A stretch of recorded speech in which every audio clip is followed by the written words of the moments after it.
एक छोटे से गांव शांतिपुर में अर्जुन नाम का एक गरीब किसान का बेटा रहता था।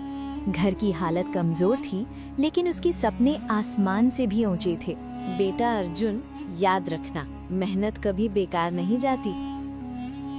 अर्जुन रोज सुबह जल्दी उठता, पिता के साथ खेत जाता और फिर स्कूल के लिए पैदल निकल पड़ता।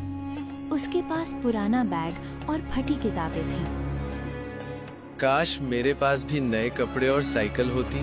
स्कूल में अमीर बच्चे उसका मजाक उड़ाते थे। देखो, फिर वही पुराना बैग लेकर आ गया। अर्जुन चुप रहता, लेकिन उसके दिल में आग जलती रहती थी, कुछ बनकर दिखाने की आग।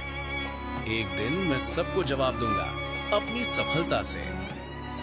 कुछ महीनों बाद परीक्षा का परिणाम घोषित होने वाला था। पूरी कक्षा में सन्नाटा था। इस बार प्रथम स्थान अर्जुन ने प्राप्त किया है। पूरी कक्षा तालियों से गूंज उठी। अर्जुन की आंखों में आंसू आ गए। वाह अर्जुन, तू तो छा गया। घर पहुंचते ही अर्जुन ने खुशी खुशी अपने माता पिता को बताया, बाबा, मैं पहले नंबर पर आया हूँ। मुझे पता था बेटा, तू जरूर कुछ बड़ा करेगा। देखा, मेहनत रंग लाई ना। समय बीतता गया। अर्जुन अब शहर जाकर पढ़ना चाहता था, लेकिन घर में पैसे नहीं थे। एक रात उसने माता पिता की बातचीत सुनी। शहर की फीस बहुत ज्यादा है। मैं अपनी जमीन बेच दूंगा, बेटे का भविष्य ज्यादा जरूरी है। अर्जुन ये सुनकर भावुक हो गया। वो तुरंत कमरे में गया। नहीं बाबा, आप जमीन नहीं बेचेंगे, मैं खुद मेहनत करूंगा। लेकिन बेटा, मेरा भविष्य आपकी जमीन से नहीं, मेरी मेहनत से बनेगा। अगले दिन से अर्जुन ने बच्चों को ट्यूशन पढ़ाना शुरू कर दिया।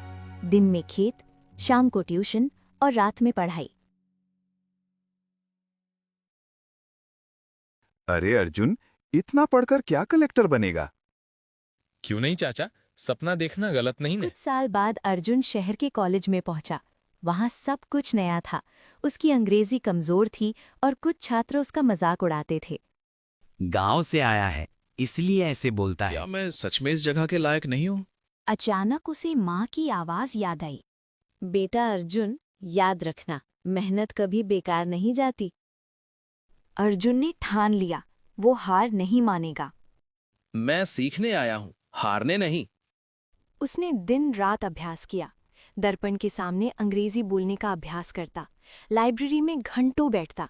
कुछ महीनों बाद कॉलेज में एक बड़ी प्रतियोगिता हुई। कौन कौन भाग लेना चाहता है? सर, मैं भाग लेना चाहता मंच हूँ। पर पहुंचकर उसका दिल तेज धड़क रहा था। मैं एक छोटे गांव से आता हूँ। मेरे पास साधन कम थे, लेकिन हौसला बड़ा था। मैंने सीखा है कि इंसान की असली ताकत उसकी मेहनत होती है।